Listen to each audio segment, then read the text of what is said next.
Hello and welcome to this session in which we are going to analyze a diesel engine. So we have been given that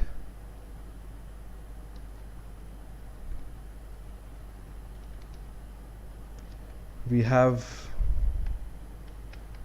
a diesel engine with a compression ratio of 20:1 ratio. So let me first draw the PV diagram.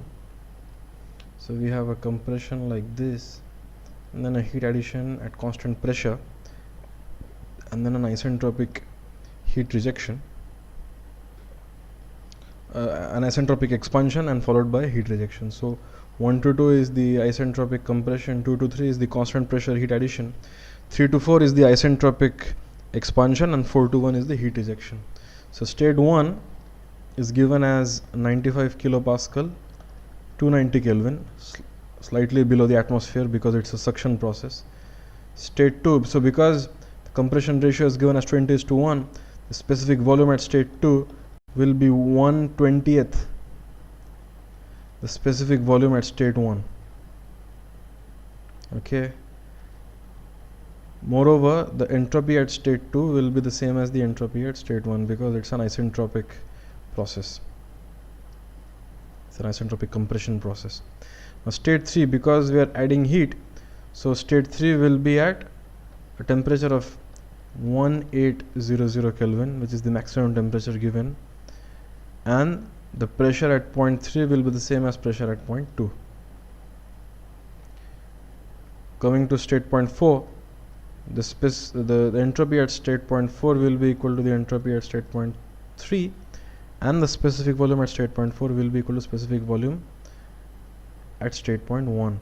So the first point is quantified in terms of the pressure and temperature, the second in terms of specific volume and entropy, third in terms of temperature and pressure, and the fourth in terms of entropy and specific volume. Let us proceed to the computer and see what we can get out of this. So P1 is 95, T1 is 290. So I've set the units in ES to be in Kelvin. V1 will be the volume of air at T equal to T1 and P equal to P1. As per the information about the compression ratio, V2 will be V1 by 20. And S2 will be equal to S1, where S1 equal to entropy of air T equal to T1 and P equal to P1. So far so good. So now with the help of S2 and V2 we can find out P2. P2 is pressure of air at V equal to V2 and S equal to S2. So let's see what the pressure is. So the pressure comes out to be approximately 5.9 megapascal. That's a lot of pressure. So P3 will also be correspondingly equal to P2, and T3 will be also equal to 1800 Kelvin.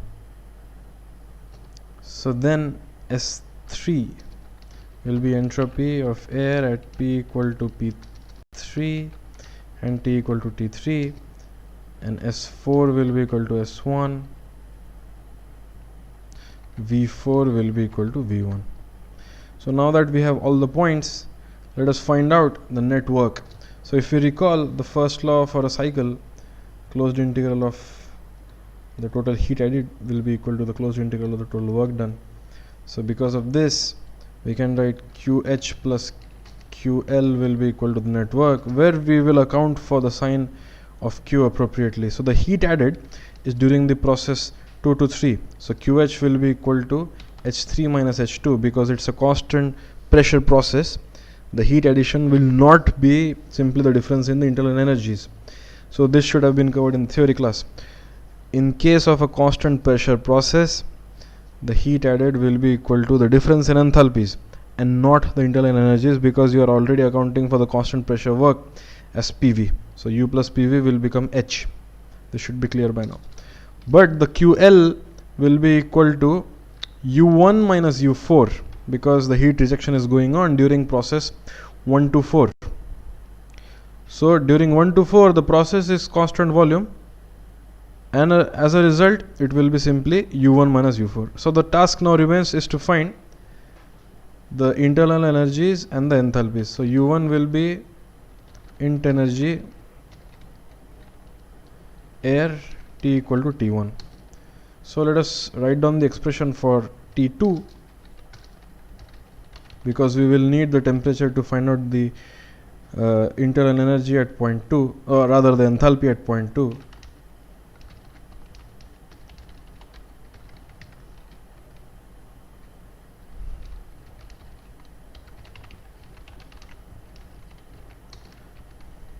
So H3 is simply known because the temperature at point 3 is given as the highest temperature achievable in the cycle, which is T3, which is 1800 Kelvin, and U4 is the,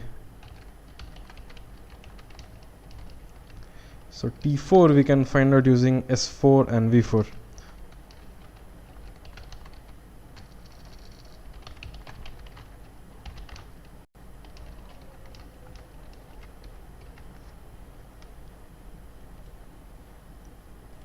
So with the help of this and the heat, we have eta is equal to W by QH. This defines the thermal efficiency. So the net specific work of the engine is 1065.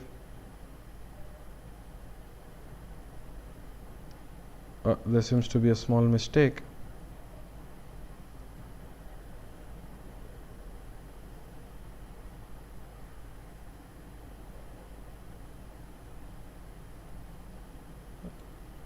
Because QL appears to be 0, but let's have a look what is wrong.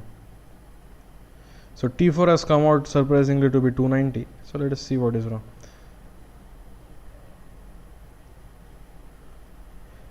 So this is the mistake. S4 is not equal to S1, rather it is equal to S3. So because of this small mistake, we were able to get points 4 and 1 identical. Okay, so the QL is equal to minus 430. So we already seen that we did not account for the sign and wrote it simply as QH plus QL.